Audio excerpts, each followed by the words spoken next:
Je suis venu pour te rencontrer, pour proclamer que tu es fort et puissant, nul ne peut te résister.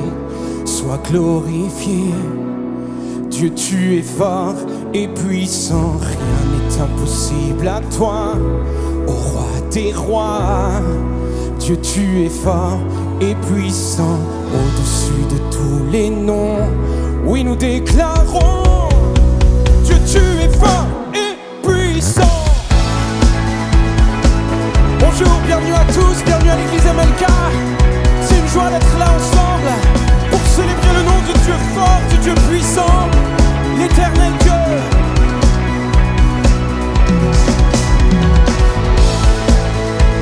Que nos voix résonnent en son honneur, que nos instruments résonnent en son honneur. C'est lui que nous célébrons. Alors chantons ensemble, Dieu, tu es ma force. Dieu, tu es ma force et mon chant. Chaque jour je me confie en toi. Tout puissant, mon sauveur règne aux cieux. Dieu, tu es ma force, mon appui, la forteresse où je me réfugie, et le rocher qui protège ma vie. Malgré les ténèbres et les dangers qui m'entourent, je lève les yeux pour accueillir ton secours. Je ne craindrai pas si tu veilles sur moi. Alors on déclare ensemble: je suis venu pour te rencontrer, pour proclamer que tu es fort et puissant, nul ne peut te résister. Sois glorifié, Dieu, tu es fort et puissant, rien n'est impossible à toi, ô roi des rois. Dieu, tu es fort et puissant, au-dessus de tous les noms. Oui, nous déclarons, hey, Dieu, tu es fort et puissant.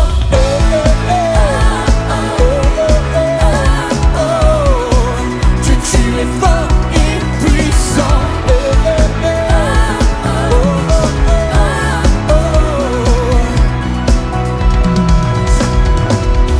Dieu, tu es ma force et mon chant, mon bouclier et mon libérateur. Souverain, mon sauveur règne aux cieux. Dieu, tu es ma force, mon appui, mon réconfort et mon plus tendre ami. Un rempart devant mes ennemis. Oh, réalisons ce que nos bouches proclament. Malgré les ténèbres et les dangers qui m'entourent, je lève la voix pour affirmer ton amour. Je ne craindrai pas si tu es près de moi.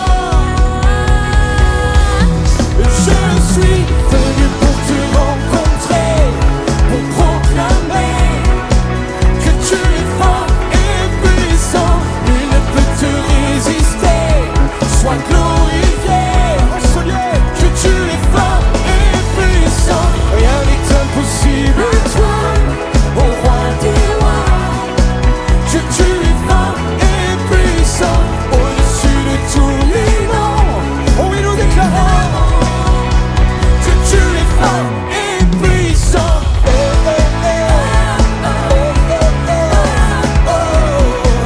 Que tu es fort et puissant.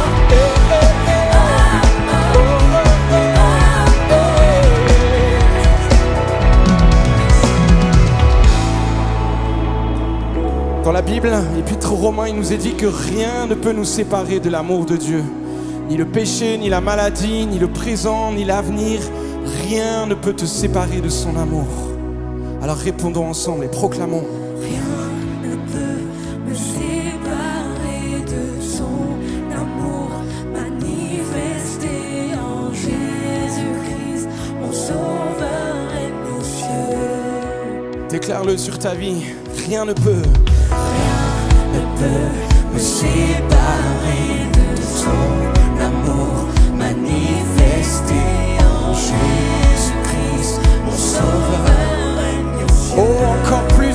foi, rien ne peut me séparer. Rien ne peut me séparer de ton amour manifesté en Jésus-Christ, mon sauveur. Règne aux cieux, encore une fois, rien ne peut. Hey, je sais que rien ne peut me séparer de ton amour manifesté en Jésus-Christ. Oui, mon sauveur, règne aux cieux.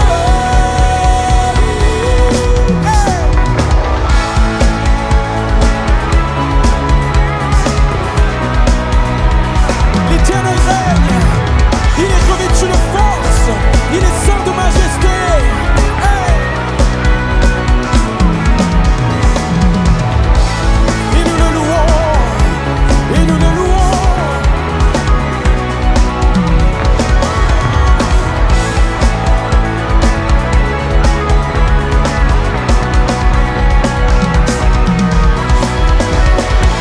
Est-ce qu'on peut acclamer ce Dieu fort, ce Dieu puissant?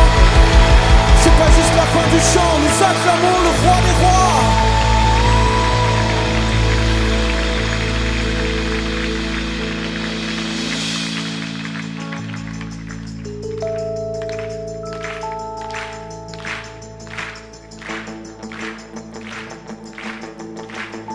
Je m'écris Alléluia, même en présence de mes ennemis. Je m'écris Alléluia, quand le doute m'envahit. Je m'écris Alléluia, mon âme est une mélodie. Je m'écris Alléluia, du ciel tu combats pour ma vie.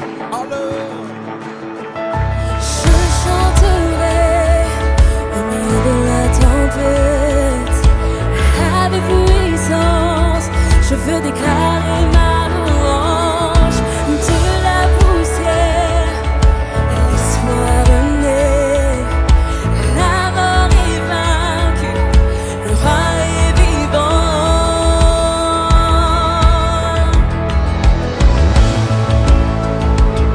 alors je m'écris Alléluia, je m'écris Alléluia. Oui, tout mon être loue ton nom, pas juste du bout de mes lèvres, mais tout mon être. Je m'écris Alléluia. Alors les ténèbres s'enfuiront au nom de Jésus. Je m'écris Alléluia, au milieu de l'incompréhension. Je m'écris Alléluia, de la peur nous triomphons. Je chanterai au milieu de la tempête, avec puissance, je veux déclarer ma louange. Laisse-moi renaître, la mort est vaincue, le roi est vivant.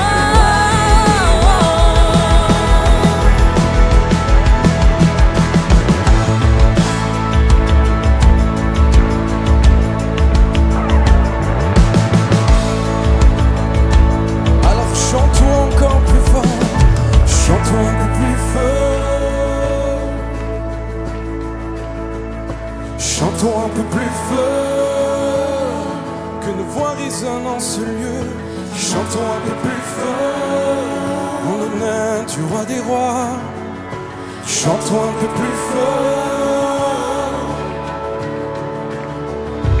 chantons un peu plus fort, En présence de nos ennemis, chantons un peu plus fort, quand le doute nous envahit, notre âme est une mélodie. Du ciel tu combats pour nos vies.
encore une fois, c'est pas en réponse à une ambiance ou à de la musique, c'est en réponse au roi des rois, en réponse à sa présence.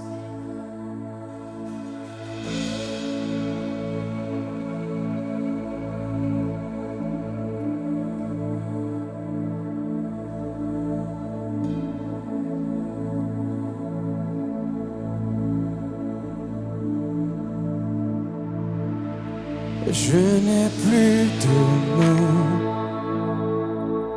plus rien de nouveau. Comment t'exprimer ma reconnaissance? Je pourrais chanter tous les jours louer. Tous les chants s'étaient, mais tu es l'Éternel. Alors j'élève les mains, je te loue encore et encore, car tout ce que j'ai c'est un Alléluia, Alléluia. Je n'ai rien à t'offrir, rien qui ne soit digne d'un roi, non. Si ce n'est un cœur qui chante Alléluia, Alléluia.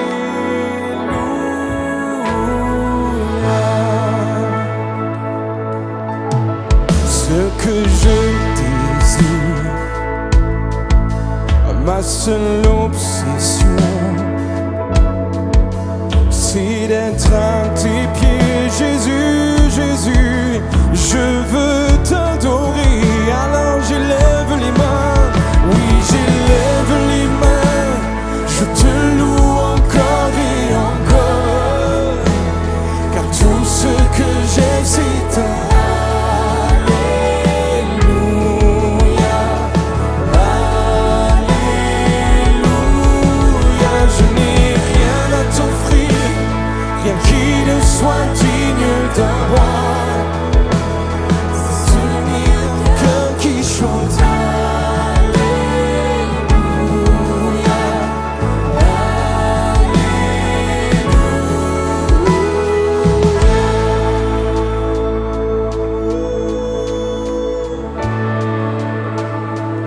Je chanterai Alléluia en tout temps, toute saison. Je bénirai ton nom, Jésus. Et toi, mon âme, chante fort de tout ton cœur, explose de joie. Il y a en toi comme un lion rugissant. Alors lève-toi et loue ton Dieu. Et toi, mon âme, chante fort de tout ton cœur, explose de joie. Car il y a en toi comme un lion rugissant. Alors lève-toi et loue ton Dieu. Oh, tu peux dire à ton âme, lève-toi. Et toi, mon âme, chante fort de tout ton cœur, explose de joie. Car il y a en toi comme un lion rugissant. Alors lève-toi et loue ton Dieu. Et toi, mon âme, chante fort de tout ton cœur, explose de joie. Car il y a en toi comme un lion rugissant. Lève-toi et loue ton Dieu.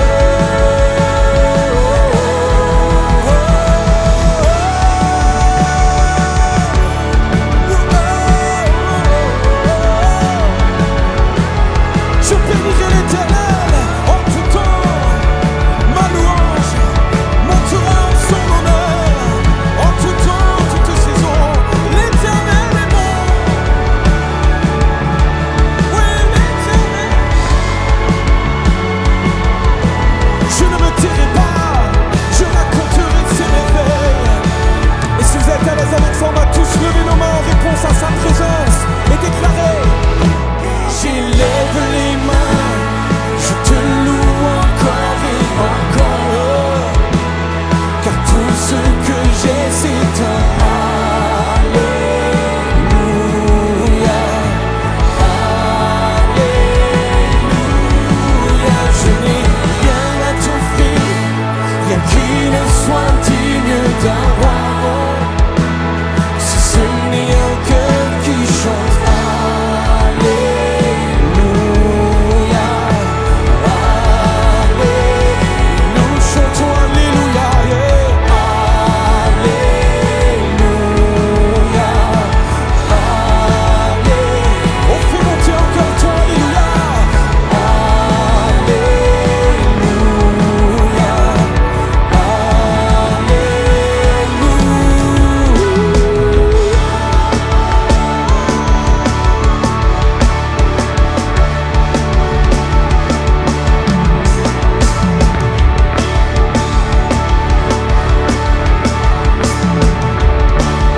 joie de pouvoir louer ton nom avec cette liberté.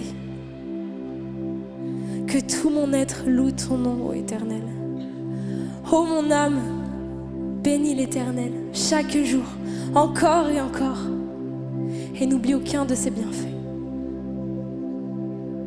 Ô mon âme, bénis l'Éternel, car il est le Dieu digne d'être loué. Il est le seul Dieu digne d'être adoré.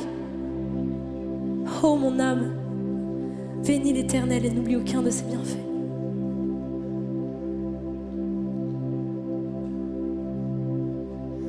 Bénis Dieu, ô mon âme, et rends gloire à son saint nom.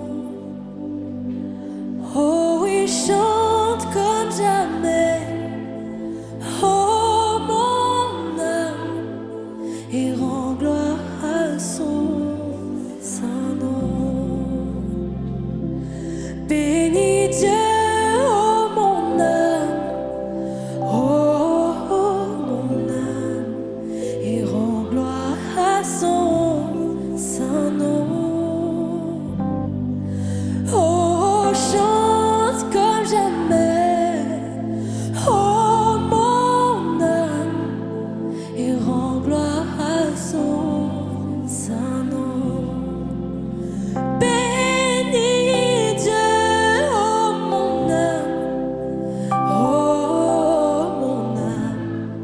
et rends gloire à son saint nom. Oh, chante comme jamais, oh mon âme.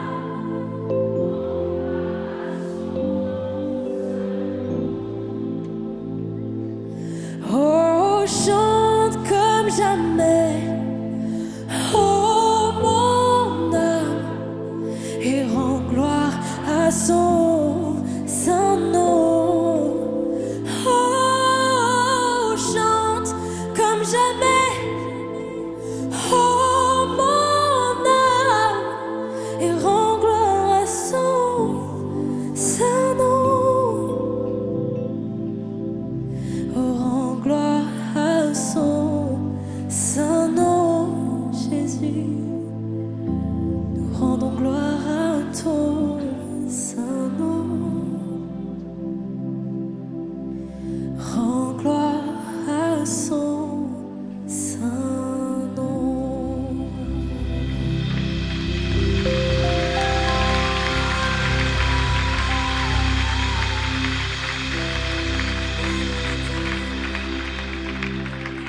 Et nous l'adorons avec notre corps, nous l'adorons avec notre âme, mais nous voulons aussi l'adorer avec notre esprit, car Dieu est esprit. Et il faut que ceux qui l'adorent en esprit et en vérité. Alors Saint-Esprit, viens déferler au milieu de nous et viens nous rappeler que nous pouvons être en lien, en connexion avec l'Esprit du Dieu vivant. Et qu'encore une fois, que tout notre être te loue. Son du ciel, vent violent, feu de Dieu déferlant, Saint-Esprit souffle sur nos vies. Renonçant à notre péché, les braises du réveil attisées, souffle de Dieu ranime la flamme. Viens souffler à nouveau le doux parfum des cieux. Déverse ton esprit, Seigneur, déverse ton esprit. Oh, oh,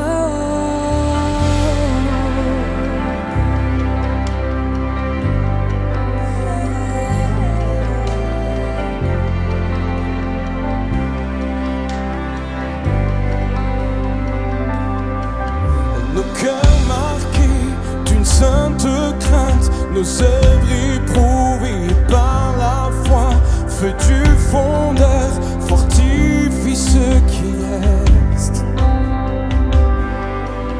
Donc nous l'église, c'est de la terre, rayonnant de ta lumière, pour ton retour et ton règne nous prions. Viens souffler à nous.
soufflez, soufflez, soufflez, agis parmi nous.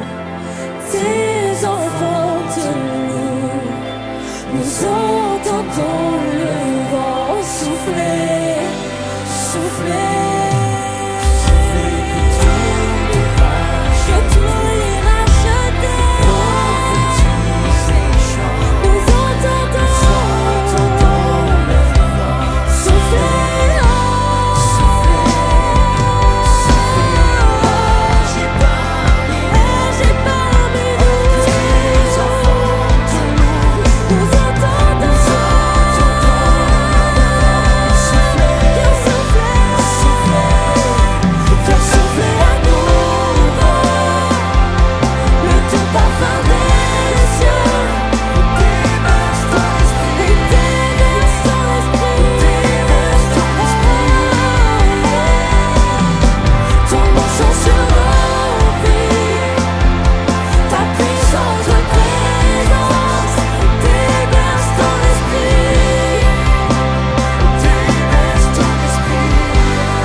Prophétise et chante, nous entendons le vent souffler, souffler, souffler, oui, agis parmi nous, alors que tes enfants te louent, nous entendons le vent souffler, souffler.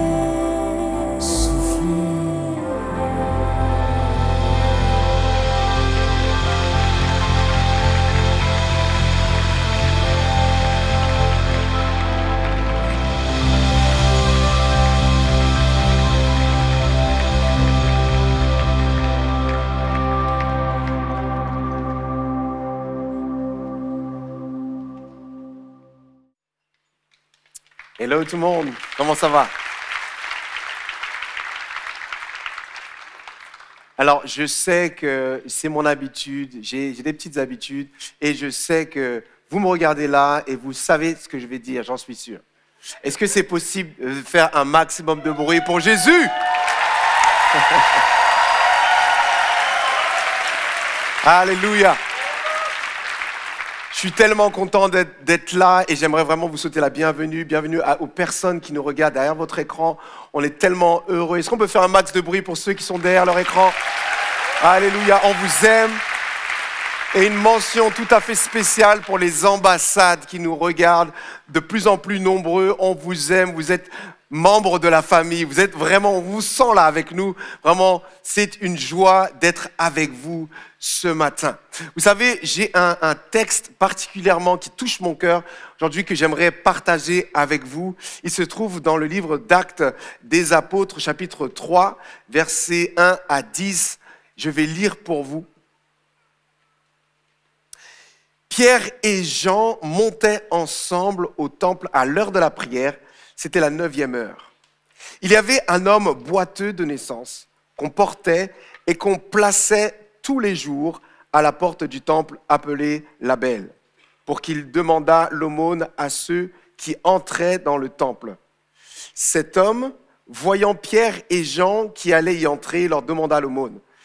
Pierre, de même que Jean, fixa les yeux sur lui et dit « regarde-nous. Et il les regardait attentivement, s'attendant à recevoir de quelque chose. Alors Pierre lui dit, je n'ai ni argent, ni or, mais ce que j'ai, je te le donne.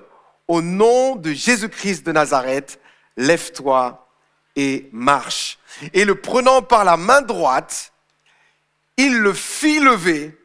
Et au même instant, ses pieds et ses chevilles devinrent fermes. Et d'un saut, il fut debout. Et il se mit à marcher. Il entra avec eux dans le temple, marchant, sautant et louant Dieu. Alléluia. Tout le monde le vit marchant et louant Dieu. Il reconnaissait là que c'était celui qui était assis à la belle porte du temple pour demander l'aumône. Et ils furent remplis d'étonnement et de surprise au sujet de ce qui lui était arrivé. Que quelqu'un dise avec moi un grand Amen. Alléluia. C'est merveilleux de voir vraiment cette histoire. Et j'aimerais sans plus tarder vous partager vraiment ce qu'il y a sur mon cœur maintenant. Parce que vous savez, alors que j'étais en train de préparer ce message, que je lisais en fait ce récit, j'ai été touché par cet homme, par ce boiteux. Parce que sa condition, elle est tout à fait particulière. Et ceux qui me connaissent savent que je suis assez sensible à la condition humaine. Mais c'était un peu plus que ça. En fait, je pense que c'est aussi parce qu'au-delà de cette vulnérabilité apparente, je vois en cet homme une image parfaite du chrétien moyen d'aujourd'hui. Vous savez, vous êtes à milieu d'imaginer le nombre de personnes qui se rendent à l'église sans réellement faire partie de l'église. Et qui, comme ce boiteux, vont à l'église sans faire partie de ceux qui développent une relation étroite avec Dieu, de ceux qui parlent à Dieu. Vous savez, ceux qui aiment parler à Dieu et puis qui disent, ils aiment dire à tout le monde, Dieu m'a parlé, Dieu m'a dit. En fait, on les entend et secrètement, peut-être si tu es dans la salle et si tu me regardes, tu dis dans ton cœur, en fait, j'aimerais bien vivre ça. Moi, en tout cas, c'est pas le cas. Aujourd'hui, j'ai vraiment cette certitude, Dieu veut te parler aujourd'hui et laisse-moi te dire quelque chose. Je crois que ta vie, si Dieu l'a fait pour le boiteux, en fait, en vrai, pourquoi pas moi? Pourquoi pas toi? Alléluia. Donc, je te propose d'aller, on va à Jérusalem et on va juste réfléchir sur ce thème. Pourquoi pas moi? Dis à ton voisin, pourquoi pas moi? Tape sur le chat. Pourquoi pas moi? C'est vrai ça, pourquoi pas moi? Avec un peu plus d'attitude, vas-y, regarde ton autre voisin. Pourquoi pas moi? T'as vu comment je suis fraîche? On va dérouler cette histoire en 5 points. Ça va être 5 P. Et le premier P que j'ai pour vous, c'est P comme problème. Parce que ce n'est pas une surprise. Tout le monde a des problèmes, connaît des problèmes ou va connaître un jour des problèmes plus fortes, enfin à des degrés différents. Mais les problèmes, effectivement, n'épargnent personne. Et cet homme, lui, il avait un problème majeur. Son problème, à lui, c'est qu'il était boiteux, mais de naissance. Et quand on est dans quelque chose depuis assez longtemps, finalement, il se peut parfois qu'on n'ait pas vraiment d'espoir que les choses changent, que les choses s'améliorent. Et lui, d'autant plus qu'il était né dans cette condition, il n'avait jamais connu une autre condition. Il n'avait jamais connu autre chose. Donc, sa mobilité était de ce fait fortement impactée. Donc, avec l'aide de personnes, il est devenu dépendant finalement parce que chaque jour, un groupe de personnes le prenait et l'emmenait au temple pour qu'il reste à la porte du temple. Chaque jour. Chaque jour. En fait, c'était sa routine. Et il y a peut-être quelqu'un ici qui vient chaque semaine ou qui se connecte chaque semaine à l'église MLK. C'est ta routine. Mais même si tu as cette routine et que tu viens tout le temps religieusement à la porte du temple, en fait, tu n'arrives pas à aller plus loin. Peut-être que c'est simplement parce que tu ne sais pas comment faire. Peut-être que tu es impressionné Peut-être que tu essayes et tu fais beaucoup d'efforts, mais tu n'as pas l'impression de vivre la profondeur que d'autres autour de toi vivent. Et peut-être que toi aussi, tu fais partie de ces chrétiens qui ne prient pas des masses en vrai. Bon, tu pries devant ton plat. Et des fois, même pas. Peut-être que tu fais partie de ces chrétiens qui n'ouvrent pas vraiment la Bible la semaine, ou alors tu ne l'étudies pas forcément, parce que tu te dis à quoi bon. En fait, dimanche ou samedi, je vais aller dans la célébration, et ce qui va se passer, c'est que je vais avoir un pur message de pasteur Yvan, et il va tellement bien préparer ça pour moi, à quoi bon? Moi, je vais galérer, je vais suer, et au final, ça ne sera jamais aussi bien que le pasteur Yvan. En fait, des fois, on est dans un problème tellement longtemps qu'on se complaît. On aime en fait être là et tranquillement et pas bouger parce que finalement, le problème, il est tellement important. À quoi bon? Je vais rester à la porte du temple. Et le deuxième P que j'ai pour toi, c'est celui-là, justement, la porte. Parce que comme je disais tout à l'heure, beaucoup de personnes, et peut-être que tu me regardes aujourd'hui, et beaucoup de personnes ici, certainement, vous êtes dans cette dynamique où, oui, vous vous déplacez, vous sortez de chez vous, vous venez dans la célébration, mais quelque chose, vous avez l'impression que vous manquez quelque chose, qu'il y a un step supérieur, une étape à laquelle vous n'avez jamais goûté, celle d'une communion particulière. Alors, vous vous rassurez quand même en vous disant que le fait que j'aille au temple, le fait que j'aille en fait à la porte, au moins, au minimum, j'ai une communion fraternelle. En tout cas, j'ai un lien social, on va dire. J'ai un lien social. Lorsque j'y vais, j'ai des gens que je reconnais, je peux parler, etc. Lui, au niveau de ce boiteux, il avait en fait des personnes qu'il reconnaissait, qu'il voyait peut-être chaque jour. Il reconnaissait en fait, tiens, je me rappelle de lui, il était passé là, je me rappelle lui. Il avait quelque part un genre de lien social. Et puis, j'imagine aussi qu'il se disait, parce que dans cette condition, quand tu es là et quand tu demandes, quand tu mendies, etc., peut-être qu'il avait honte. Et peut-être que dans cette honte, il baissait la tête. Il avait l'impression de ne pas exister. Vous savez, ces personnes qui sont dans les rues de Paris, qui font l'aumône, qui font la manche, et puis on fait comme si on ne les a pas vus. Alors, je sais, je ne peux pas vraiment le dire, tu ne peux pas vraiment le dire parce que tu es là, mais moi, ça m'est déjà arrivé. Je suis dans le métro, et puis je n'ai pas de quoi donner à la personne, et puis je regarde droit comme si je n'avais pas vu cette personne. Et j'imagine en fait ce que ce boiteux a dû ressentir. Ce boiteux a dû se dire, pour les gens, j'existe pas. Et la seule fois où je peux m'estimer être une personne heureuse, c'est quand quelqu'un daigne mettre une pièce.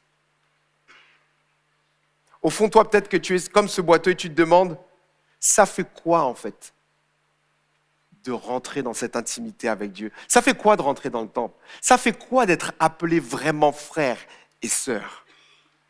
Ça fait quoi de bénéficier d'une relation étroite avec Dieu? Genre, tu lui parles et il te répond. Ça fait quoi? Il y a des personnes tout à l'heure, pendant la louange, vous étiez là, vous adorez Dieu, vous levez les mains, et à côté de vous, il y avait certainement quelqu'un qui disait « Mais je ne sais pas comment ils font pour vivre cette profondeur avec Dieu. Moi, je ne le sens pas, je ne le vois pas. J'arrive pas à comprendre comment tu fais pour être à fond. » J'aimerais te dire quelque chose. Tu sais, l'église, ce n'est pas un bâtiment. Je sais qu'on a un superbe auditorium, vous n'êtes pas d'accord? On a un super auditorium, c'est magnifique, l'installation est extraordinaire. Mais en fait, l'église, ce n'est pas ça. L'église, c'est une assemblée de croyants, de personnes qui croient en Jésus comme étant leur Seigneur et leur Sauveur personnel. L'assemblée de croyants, c'est ça l'église. Mais tu sais quoi? C'est possible de se rendre à l'église bâtiment sans véritablement faire partie de l'église assemblée de croyants.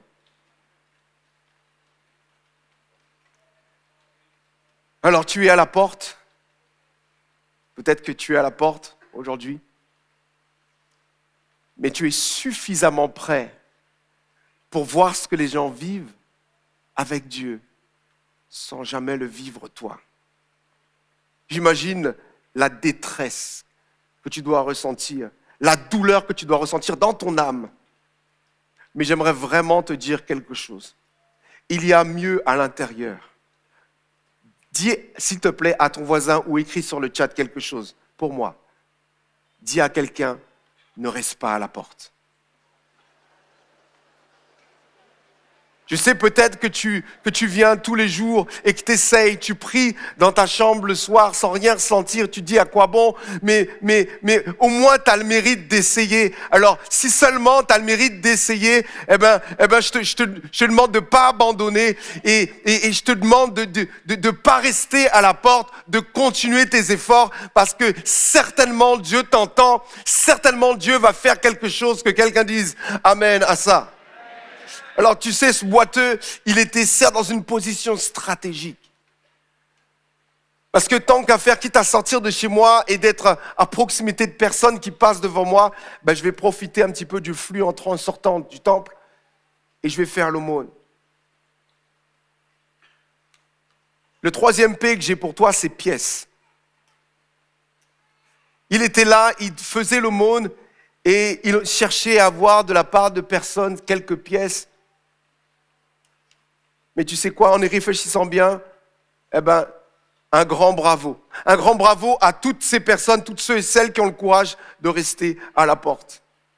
De rester à la porte, même si vous êtes là à faire des prières, à demander à Dieu des choses qui sont bien en dessous de ce que Dieu a prévu pour vous et vous demandez que quelques pièces. Mais au moins, vous êtes toujours à la porte. Est-ce qu'on peut prendre juste 30 secondes pour acclamer le Seigneur pour la vie de ceux qui n'ont pas abandonné, qui sont à la porte, certes, mais au moins ils sont là. Et tu sais quoi ? J'aimerais encourager une maman qui prie pour son fils, et qui dit Seigneur, j'ai envie que tu touches mon fils et qu'il entre dans quelque chose de plus profond avec toi. J'aimerais t'encourager, ma sœur, pour mon frère. Tu pries pour ton ado et tu te demandes quand est-ce qu'il va vivre quelque chose de puissant et de fort avec Dieu. Mais je te demande juste de louer Dieu parce qu'il est encore ici à la porte et qu'il n'a pas abandonné totalement. Et un jour prochain, une parole. Oh, merci Seigneur. J'ai la foi avec toi ce matin. J'ai la foi avec toi aujourd'hui. Amen. La Bible dit que c'est dans la présence de Dieu que tout se passe. C'est dans la présence de Dieu. Dans Psaume 16, verset 11, il est dit « Il y a d'abondantes joies devant ta face et des délices éternelles à ta droite. » Alléluia. Cela dit, quand on fait l'aumône, on est en mode survie.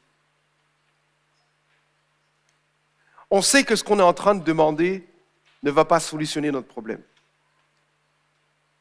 On sait qu'on demande quelque chose qui n'est absolument pas la réponse à notre situation.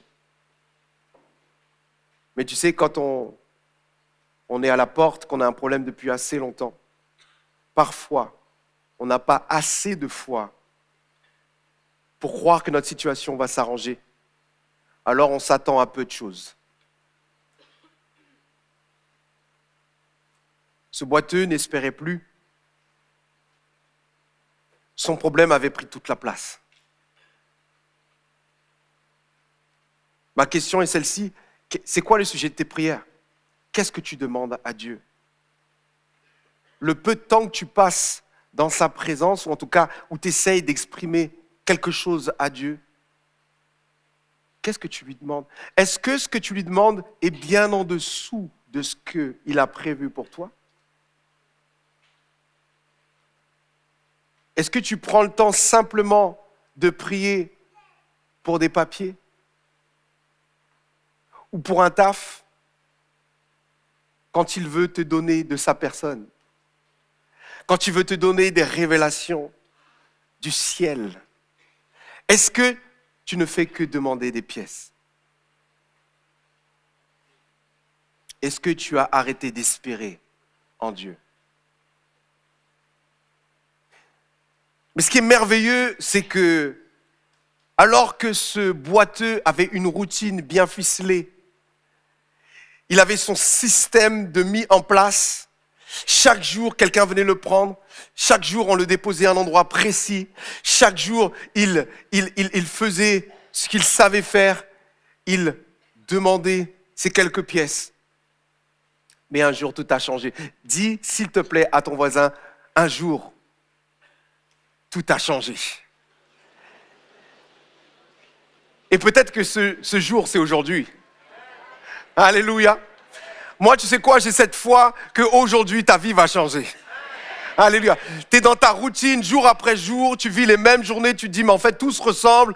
Mais aujourd'hui, Dieu est venu interrompre ta routine pour te dire, tout va changer aujourd'hui. Alléluia. Le quatrième, oui, tu peux acclamer le Seigneur. Le quatrième P que j'ai pour toi, c'est celui-ci, la parole. La parole, la parole. Parce que tu sais quoi? Alors qu'il faisait l'aumône, il y a deux hommes qui ont fait leur apparition. Il s'agit de Pierre et de Jean. Et Pierre et Jean, ils sont arrivés avec une intention, je vais prier. Je vais prier, je vais aller dans le temple, je vais prier. Et Pierre a fait quelque chose de très spirituel qui arrive plus souvent qu'on l'imagine. Écoutez ça, versets 4, 5, Pierre, de même que Jean, fixa les yeux sur lui et dit, regarde-nous. Et le boiteux les regarde attentivement et s'attendant à recevoir quelque chose de leur part. Je ne sais pas si vous imaginez comme moi j'imagine, mais quand j'imagine cette scène, il y a deux choses que je me dis. Premièrement, Pierre prend le temps de s'arrêter pour regarder le boiteux. Seulement ça devrait te donner un peu de joie, toi qui es dans cette situation où tu te sens limité dans cette recherche de Dieu. J'aimerais te dire que en réalité, Dieu te voit. Amen. Ça te réjouit pas? Dans ton épreuve, il y a beaucoup de personnes, vous savez ce qu'ils disent souvent? Personne ne me voit, personne ne sait ce que je vis, personne ne sait. En réalité, non. En fait, Dieu te voit. Dieu sait. Et il a pris le temps, alors que ce boiteux avait l'habitude d'être assis, seul, dans sa bulle. Personne ne le calcule, personne ne lui adresse la parole, personne ne daigne poser leurs yeux sur lui. Mais voici que Pierre, non seulement il s'arrête, mais il dit, regarde-nous. Il dit même pas regarde-moi, il dit regarde-nous, fais partie de l'ensemble, regarde-nous. Il se met à sa hauteur, c'est merveilleux. Aujourd'hui, j'aimerais vraiment t'encourager parce que Dieu te voit. Là où tu es, même derrière ton écran, dans l'obscurité de ta chambre, Dieu te voit. Dieu te voit. Mais pas avec un regard accusateur, mais avec un regard qui comprend, avec un regard qui sait ce que tu traverses, avec un regard plein d'amour. Et là, il s'est passé un truc assez malaisant, je pense, pour prendre une expression canadienne. Coucou, les amis du Québec. Et je pense qu'il tendait sa main. Il se dit, c'est bon, ils vont me donner quelque chose. Waouh! Ils ont l'air d'être... Il m'a demandé de le regarder. Je le regarde. Il me regarde. 10 secondes. Mais qu'est-ce que tu... Est-ce que ça t'est déjà arrivé, en fait, que tu t'attends à quelque chose de Dieu, tu sens que c'est le moment et qu'il va te donner ce que tu as demandé, et puis ensuite, rien. Non, ça t'est pas arrivé. J'essaie ici. Est-ce que ça t'est déjà arrivé? Genre, tu as quelque chose que tu attends du Seigneur, tu sens que c'est le moment, c'est la saison, tu le ressens, etc. Il te fait un signal, je te vois, etc. Et finalement, rien. J'imagine en fait ce qu'a dû ressentir le boiteux. Mais heureusement, Pierre, il va rompre le silence, il va briser le silence. Oh, merci Seigneur pour la parole qu'il va amener. Il va dire ceci, en fait, j'ai ni or, ni argent. Mais ce que j'ai, je te le donne au nom de Jésus-Christ de Nazareth. Lève-toi et marche. Alléluia. Alléluia. Écoute ça. En fait, il sait très bien qu'il veut des pièces. Il sait très bien qu'il veut des pièces, mais il sait également que les pièces, ce n'est pas ce dont il a besoin. Parce que Dieu sait ce que tu veux, mais il préfère te donner ce dont tu as réellement besoin. Oh, alléluia. Voilà pourquoi je prends le temps de ne pas en vouloir à Dieu quand je n'ai pas de sa part ce que je lui ai demandé.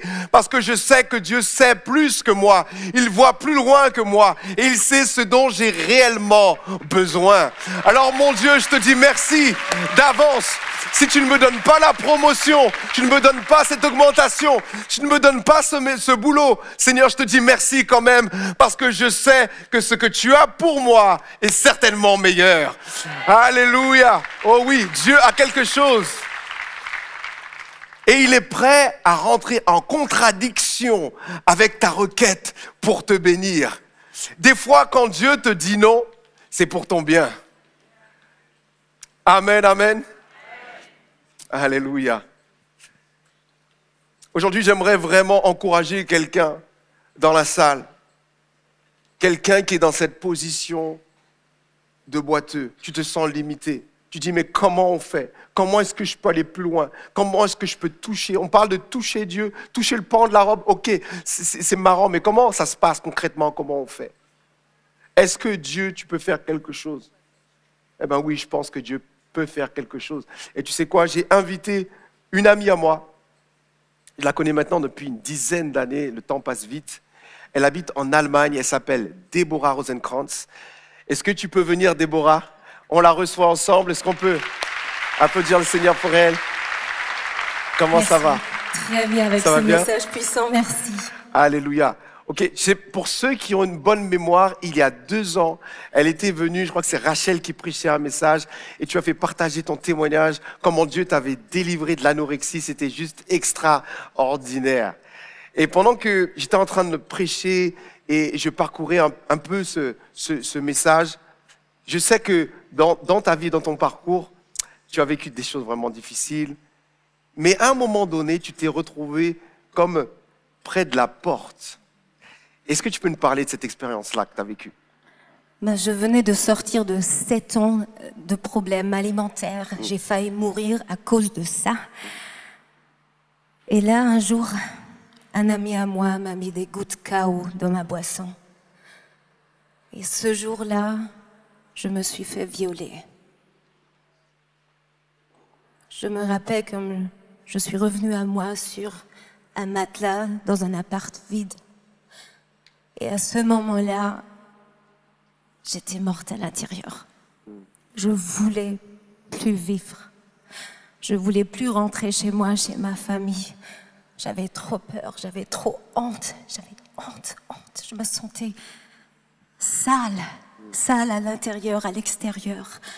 Alors je suis partie chez une copine, je me suis cachée là-bas. Et j'ai passé 2 semaines sous la douche. J'ai essayé d'enlever cette saleté, mais elle ne voulait pas partir. Je ne voulais plus vivre. Et c'est là, à cet instant-là, 2 semaines après, on a fêté Pâques. J'avais plus d'excuses pour pas aller au culte. Mon père est pasteur, alors j'ai dû y aller. Et je me rappelle comme je me suis assise sur la dernière chaise de l'église, juste à côté de la porte, parce que je voulais partir tout de suite après, sans que personne me voie. Mais Dieu m'a vue. Alléluia. Et ce jour-là, le pasteur, il a dit ces paroles. Jésus est mort pour tes péchés et pour ta honte. Pour ta honte. Lève-toi. Et c'est à cet instant-là que moi, avec ma honte, je me suis levée de ma place tout derrière. J'ai couru vers l'avant, je me suis couchée sous la croix. Et j'ai commencé à pleurer, à crier à Jésus. Et c'est là qu'il m'a parlé. J'ai entendu comme il m'a dit, Déborah, tu n'es pas ce qui t'est arrivé. Parce que tu as toujours encore la même valeur à mes yeux. Amen. Amen, gloire à Dieu. Alléluia. Je ne sais pas si vous sentez ça et si vous avez entendu dans son témoignage, à un moment donné, elle a essayé en fait de prendre sa douche et d'essayer de faire partir en fait ce que tu ressentais comme étant une saleté et tu voulais, mais ça marchait pas. Parce qu'en réalité, ce n'est que quand la parole de Dieu est prononcée qu'il y a un changement. Est-ce que tu as justement une parole, quelque chose juste avant de partir? Est-ce que tu as une parole à dire à quelqu'un aujourd'hui? C'est la parole que Dieu m'a dit à moi et qui m'a libérée, délivrée. Et c'est la parole qui va te délivrer toi aujourd'hui par la grâce de Dieu. Tu vis et tu vivras encore. Amen. Alléluia.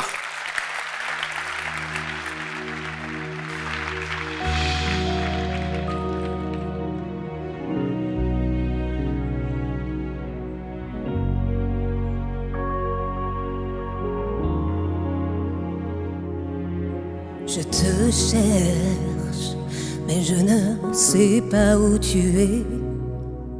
Dis un mot, peut-être que je l'entendrai, même un soupir, et je saurai que tu es là. Viens s'il te plaît, je suis perdue si tu ne viens pas. Mais malgré tout, je m'accroche à ce qui est éternel. Et cette paix guérit mon cœur de l'intérieur. Tu es la joie pour tous ceux qui pleurent. Dans les regards, tu mets cette lueur. Tu es le chemin, la direction et la réponse à nos questions. Tu es un refuge, une maison pour ceux qui souffrent sans protection. Et à nous autres que l'on croyait morts, tu donnes l'espoir de vivre encore.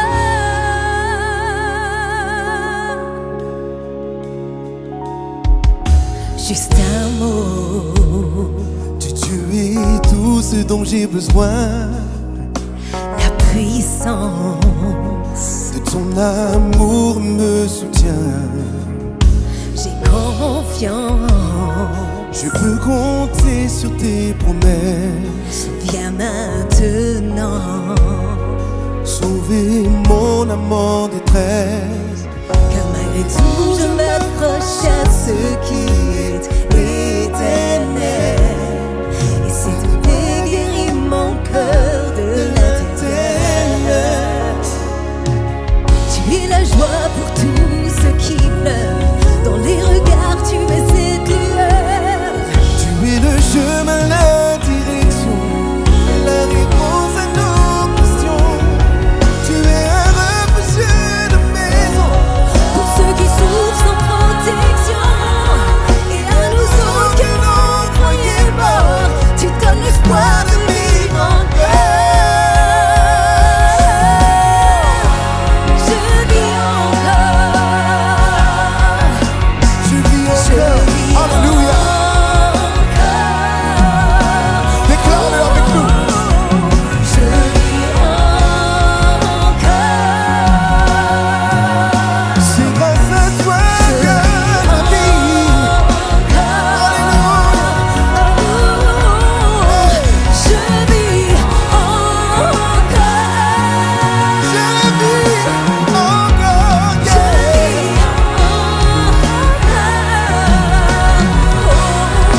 Je vis encore.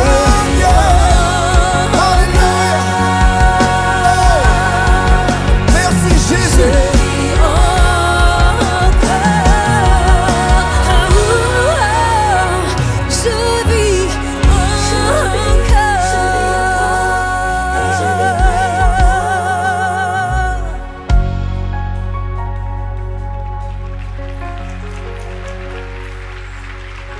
Tu vis et tu vivras encore. C'est ce que Dieu veut te dire à toi aujourd'hui.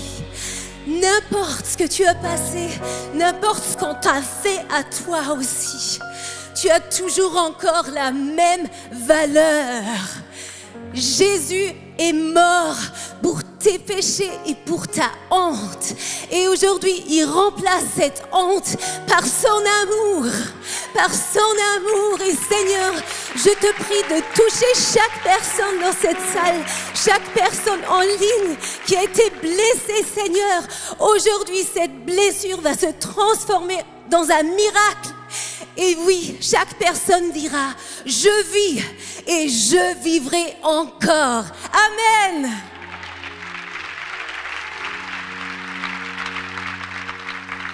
Alléluia. J'ai un autre P pour terminer ce message. Un P comme puissance. Depuis le début, on parle de l'homme boiteux. Et depuis le début, on encourage le boiteux. Mais j'ai une question à poser à Pierre et à Jean. À un Pierre et un Jean qui est dans la salle. Qu'est-ce que toi tu as à donner? Parce que la Bible nous rappelle que Pierre venait juste d'avoir cette expérience de la Pentecôte. Que Pierre avait reçu une grâce particulière du Saint-Esprit qui lui a permis de prêcher un message qui a contribué à ajouter 3000 âmes à l'église. En fait, compte Pierre, lorsqu'il est marché, qu'il passait à côté de cet homme boiteux, il s'est dit, en fait, j'ai vu trop de miracles pour passer à côté de cet homme et rester indifférent. En fait, j'ai vu trop de guérisons pour laisser cet homme dans sa condition et partir comme si de rien n'était et manger ces quelques pièces. Non, je ne vais pas rester indifférent. Et aujourd'hui, j'aimerais vous demander, y a-t-il quelqu'un dans la salle qui décide, oui, c'est vrai, je vis des temps forts avec Dieu. Oui, c'est vrai, je vis le ciel dans mes temps personnels avec Dieu. Oui, je suis rempli du Saint-Esprit. Oui, j'ai des dons spirituels. Mais y a-t-il quelqu'un avec tout ça qui décide, je ne vais pas vivre encore un instant en passant à côté d'un boiteux sans donner et partager ce que j'ai? En fait, la Bible dit, dans le verset 6, je vais te donner ce que j'ai. Voici ce que Pierre a dit. Je vais te donner ce que j'ai. Je vais te donner ce que j'ai. Je ne sais pas si tu ressens ce que je ressens, mais ce que je crois, c'est que Pierre était tellement loin par l'Esprit de Dieu. Il avait reçu une grâce particulière pour ajouter des âmes à l'église. Mais écoute ça. Regarde vraiment ce qui me rend dingue. C'est que toute ma vie, quand j'ai lu ce passage, j'ai cru que le vrai miracle, c'était quand le boiteux retrouvait l'usage de ses jambes et qu'il marchait. Mais non, c'est pas là. C'est pas là que tout se passe. Parce que Jésus n'a jamais opéré un miracle pour divertir les gens. Je me souviens d'un moment où Hérode a fait venir Jésus devant lui, et il a dit, vas-y, on m'a beaucoup parlé de toi, vas-y, fais un miracle. Et Jésus n'a fait aucun miracle ce jour-là. Pourquoi? Parce que c'est pas un pantin, c'est pas une marionnette, c'est pas quelqu'un qui fait un miracle parce qu'on lui a dit, fais un miracle. En fait, à chaque fois que Jésus faisait un miracle, c'était parce qu'il servait un but, une cause particulière, précise. Et je crois qu'en réalité, lorsqu'on parle des actes des apôtres, il ne s'agit pas vraiment des actes des apôtres, il s'agit des actes du Saint-Esprit au travers des apôtres. Et pour moi, je crois en fait que réellement, Pierre avait reçu quelque chose du Saint-Esprit qu'il ne pouvait pas faire autrement. Il fallait qu'il délivre cette chose. Voilà pourquoi il a dit, je n'ai ni or ni argent, mais ce que j'ai reçu du Saint-Esprit, je vais te le donner. Voici la parole, au nom de Jésus-Christ de Nazareth, lève-toi et marche.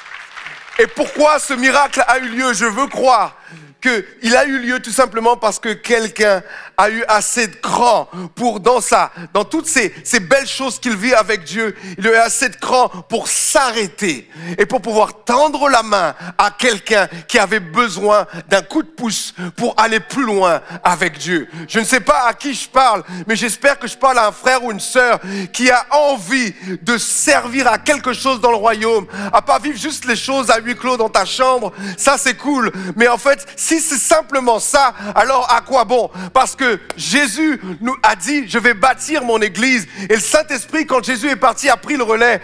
Et il s'est assuré, au travers des prédications des apôtres, que des âmes soient ajoutées à l'église. Et si pour toi, tu vis ton truc solo et que tu n'en as rien à faire que les autres puissent aller plus loin avec le Seigneur, alors on a raté quelque chose. Parce que le ministère du Saint-Esprit, à ce moment-là, il ne voulait faire qu'une seule chose, le Saint-Esprit, c'est ajouter des âmes à l'église. Et écoutez ça, j'aimerais te dire, ne fais pas rêver le boiteux si tu n'as rien à lui donner. Il faut aimer et donner. Pierre, rempli du Saint-Esprit, reçoit une parole venant de Dieu. Et il parle et il débloque la situation. Tout comme notre sœur tout à l'heure, Déborah, a reçu cette parole. Cette parole a débloqué la situation. Mais écoute ça, je crois qu'il est temps pour nous, chrétiens, frères, sœurs, pasteurs, ministres de Dieu, qui que tu sois, quel que soit ton titre, ça c'est pas important. Mais si tu vis une proximité avec Dieu, et si tu vis des tête-à-tête forts avec Dieu, et si tu as reçu le Saint-Esprit, que tu vis vraiment dans des dimensions élevées avec Dieu, c'est cool. Mais pour moi, la beauté de ce texte, il réside dans le fait qu'un Pierre, qui était un Pierre, de la stature de Pierre, a décidé de prendre le temps de s'arrêter et d'aimer quelqu'un, d'aimer un homme suffisamment pour lui dire, écoute, je te vois, je sais ce que tu traverses parce que moi aussi, il fut un temps, j'avais une routine. Chaque jour, je savais exactement comment mes journées allaient se passer. Je me levais, j'allais pêcher, je retournais. Je me levais un autre jour, j'allais pêcher, je retournais. Jusqu'à un jour, j'ai rencontré un homme. Alléluia. Il s'appelle Jésus-Christ. Et lorsqu'il m'a parlé, ça a tout changé dans ma vie. En fait, il se voyait dans ce boiteux. Et il a décidé, non, je ne peux pas laisser ce gars-là expérimenter ce que j'ai traversé sans lui transmettre ce que j'ai aujourd'hui. En fait, il l'a aimé assez pour lui dire, ok, tu sais quoi, j'ai envie de partager la joie que j'ai reçue de faire partie de l'église. Alléluia. Est-ce que tu as remarqué que le rétablissement du boiteux ne vient pas tant que Pierre n'a pas fait un acte d'amour? Il aurait pu très bien te dire, au nom de Jésus, que tout soit raffermi dans tes jambes, lève-toi, marche, et puis part. Non, ce qu'il a fait, la Bible dit qu'il a tendu la main et il le fit lever. En fait, le boiteux a besoin de toi. Est-ce que tu imagines ce qu'il ressent, ce qu'il a ressenti toute sa vie, le boiteux? Est-ce que tu imagines ce que ce gars-là qui est assis à côté de toi, cette femme qui est assise à côté de toi, qui est limitée dans son expression de Dieu, est-ce que tu imagines ce qu'elle vit? Elle voit tout le monde recevoir des bénédictions, tout le monde se marier, tout le monde avoir un métier, tout le monde avoir des grâces de Dieu, tout le monde voir des visions, tout le monde recevoir des choses et des choses du Seigneur. Mais elle, rien ne se passe. Elle se dit, mais quand est-ce que moi j'aurai la grâce? Et moi, je crois que le boiteux, il voyait tous les jours des gens marcher à côté de lui. Tous les jours. Des gens expérimentés. Mais ce n'est pas ça le pire. C'est qu'il voyait des gens rentrer dans le temple, expérimenter la présence de Dieu, tandis que lui, il était juste à la porte. Il avait les boules.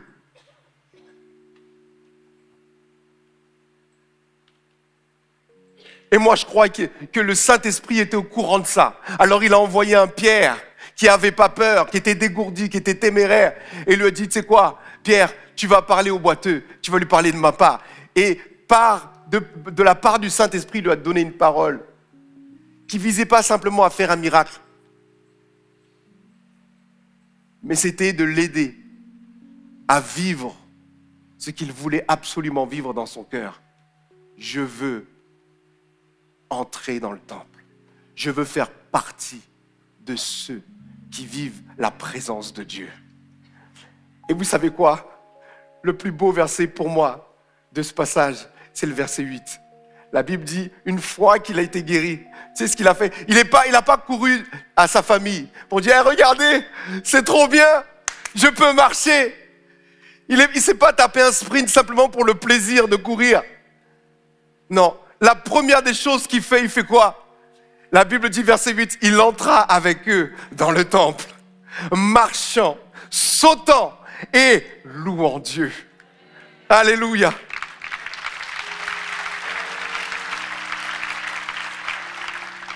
Ça me montre la raison, ce qui était le plus important dans son cœur. C'était d'entrer dans le temple. Dans votre temps personnel, vous lirez, et par la suite, ce qui s'est passé.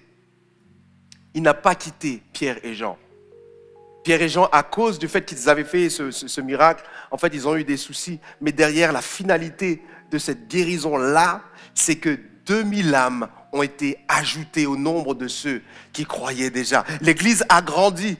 Et est-ce que tu imagines si Pierre, Jean, dans la salle, ou qui me regarde derrière ton écran, si tu avais décidé de ne pas calculer le boiteux, si Pierre et Jean avaient décidé de ne pas calculer ce boiteux, 2000 personnes ne seraient pas ajoutées à l'Église.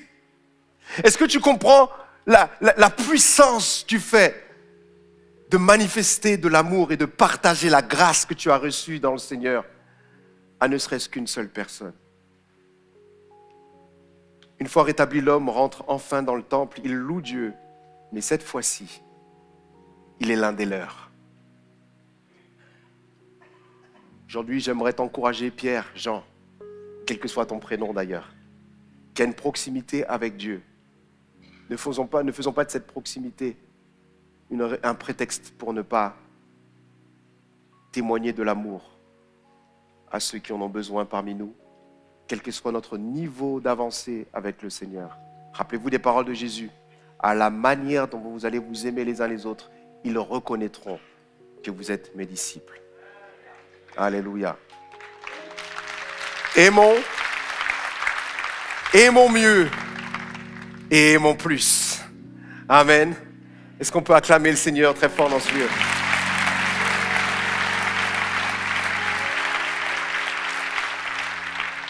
Très rapidement, j'aimerais vraiment t'encourager et te dire que tout peut changer, tout va changer. Non, tout a changé dans ta vie. Parce que tu vas repartir avec une autre perspective. Tu vas considérer maintenant ton prochain, ton frère, ta sœur, qui vit des temps un peu particuliers, pour qui ce n'est pas vraiment facile toujours, mais tu vas l'épauler, le soutenir dans la prière. Alléluia. Pendant que je te parle, il y a des personnes, il y a des noms qui te viennent dans ton cœur, des personnes que tu as la conviction que tu vas appeler et tu vas aller encourager maintenant. Ce n'est pas juste toi et Dieu, c'est toi, Dieu, ton frère, ta sœur. On y va tous. Je ne vais pas rentrer dans le temple, c'est fini. Je ne vais pas rentrer dans la présence de Dieu et te laisser derrière. Non, je ne veux plus ça. Amen. Si toutefois, tu as encore des sujets de prière qui demeurent dans ton cœur et tu as vraiment envie d'un soutien, t'inquiète pas, tu n'es pas tout seul maintenant. Tu marches avec des Pierre et des Jean. Ce qu'on va faire après la célébration, il y a des personnes, une équipe de prière qui est là, avec toi pour prier. Avec toi, amen. Amen. Et si toutefois tu as un besoin particulier et tu n'es pas là présentement, tu peux également envoyer ta requête de prière à prière@églisemlk.fr et une équipe va prier avec toi. Est-ce qu'on peut juste acclamer le Seigneur pour l'équipe? On ne les voit pas. On ne les voit pas, mais c'est une équipe merveilleuse qui prend le temps chaque semaine de prier avec des personnes. Il y a aussi une ligne de prière qui s'affiche au bas de votre écran. Soyez encouragés. Et les personnes qui ont reçu, y a-t-il des personnes qui ont été bénies aujourd'hui? Y a-t-il des personnes qui ont été bénies aujourd'hui? Amen, amen. Alors, si c'est le cas, je vous demande de continuer à prier pour le ministère de l'Église MLK. Je crois que la francophonie, au travers des ambassades, des choses qu'on met sur les plateformes, vraiment bénit énormément la francophonie. Donc, gloire à Dieu pour ça. On a besoin de vous. Si toutefois, vous avez la capacité de donner, de semer dans le ministère de l'Église MLK, je vous invite à le faire. C'est pas quelque chose que vous allez faire en vain, mais on va voir vraiment le fruit de tout ce que vous semez au nom de Jésus. Et pour finir, je vous dis, pour toutes les personnes qui ont de quoi semer ici, faites-le en sortant de l'auditorium, que le Seigneur vous bénisse. Alors on va faire comme le boiteux, il a eu sa guérison, il a eu sa parole, il a eu son réma, son changement, et ce qu'il a fait, c'est qu'il a pris la décision, je vais entrer dans le temple et je vais maintenant passer un moment de louange avec le Seigneur. Allez, c'est parti, les ex-boiteux de la salle, les ex-boiteux, on y va, on loue Dieu.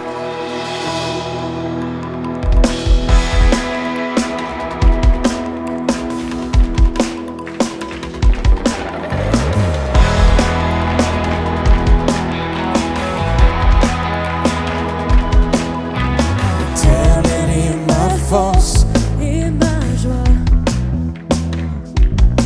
Il est le sujet de toutes mes louanges. Il est mon berger, je ne manque de rien. Il est mon rocher, mon abri, mon seul bien. Je veux chanter, je veux chanter. Que toi seul, oh Jésus, toi seul, oh Jésus, est digne de recevoir la puissance, la louange et la gloire.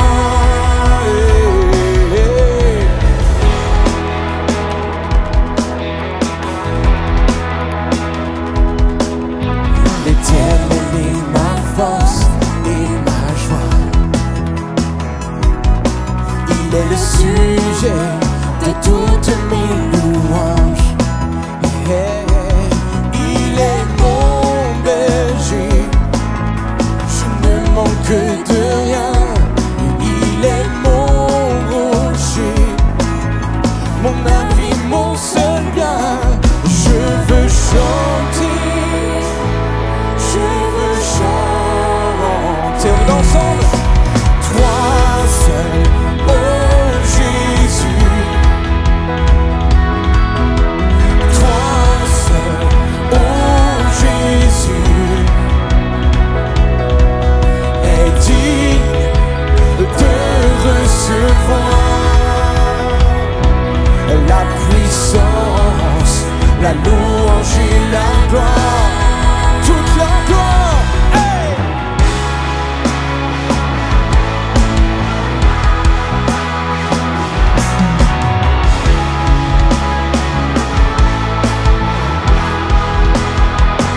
Alors je veux chanter, je veux chanter, je veux chanter, oui je veux chanter, que toi seul, oh Jésus, toi seul, oh Jésus. Déclare-le encore de tout notre être, toi seul, oh Jésus, toi seul. Oh Jésus, lui seul, oui toi seul, oh Jésus, oui tu es digne, 1, 2, 3, tu es digne de recevoir, oui tu es digne de recevoir, toi seul est digne, tu es digne de recevoir. La puissance, la louange et la gloire.